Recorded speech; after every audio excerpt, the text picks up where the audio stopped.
सच्चे प्यार की ताकत। गांव के शांत वातावरण में बसे छोटे से गांव सुनहरीपुर में रोहन और मीरा रहते थे।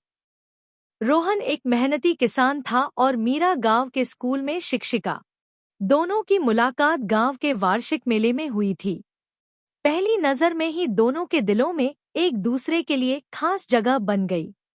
मीरा का हंसमुख स्वभाव और रोहन की सादगी ने उन्हें करीब ला दिया। धीरे धीरे उनकी मुलाकातें बढ़ने लगी।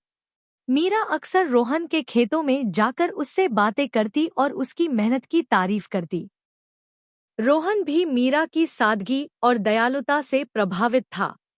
एक दिन मीरा ने रोहन से कहा, रोहन, तुम इतने मेहनती हो, लेकिन तुम्हारे सपने क्या हैं? रोहन ने मुस्कुराते हुए जवाब दिया, मेरा सपना है कि मैं अपने खेतों में इतनी फसल उगाऊं कि कोई भी भूखा न रहे और तुम्हारे साथ एक सुखद जीवन बिताऊं।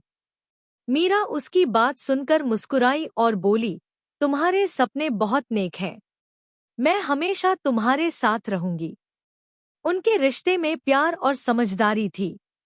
लेकिन उनकी कहानी में एक बड़ा मोड़ तब आया जब मीरा के माता-पिता ने उसकी शादी एक बड़े शहर के अमीर लड़के से तय कर दी। मीरा के माता-पिता का मानना था कि रोहन, जो सिर्फ एक किसान था, उसकी बेटी के लिए सही जोड़ीदार नहीं हो सकता। मीरा ने रोहन से कहा, मैं तुम्हें छोड़कर नहीं जा सकती, लेकिन मेरे पास कोई रास्ता नहीं बचा है। रोहन ने उसकी आंखों में आंसू देखकर कहा, प्यार में जबरदस्ती नहीं होती। अगर तुम्हारे माता-पिता तुम्हें खुश देखना चाहते हैं, तो हमें उनका सम्मान करना होगा। लेकिन मैं तुम्हारा इंतजार करूंगा। मीरा को शहर ले जाया गया, लेकिन उसका दिल रोहन के पास ही था। उसने अपने माता-पिता से कहा कि वह उस लड़के से शादी नहीं कर सकती जिसे वह नहीं जानती। उसने रोहन का सच्चा प्यार और उसकी ईमानदारी के बारे में उन्हें बताया। मीरा के माता-पिता धीरे धीरे उसकी बात समझने लगे। उन्होंने महसूस किया कि मीरा की खुशी रोहन के साथ ही है। एक दिन उन्होंने रोहन को बुलाया और कहा, हमने तुम्हें गलत समझा था।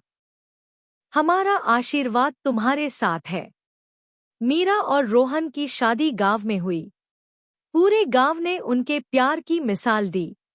दोनों ने मिलकर रोहन के सपनों को पूरा किया और गांव को खुशहाल बनाया। सच्चे प्यार ने एक बार फिर यह साबित कर दिया कि प्यार में ताकत होती है जो हर मुश्किल को आसान बना देती है।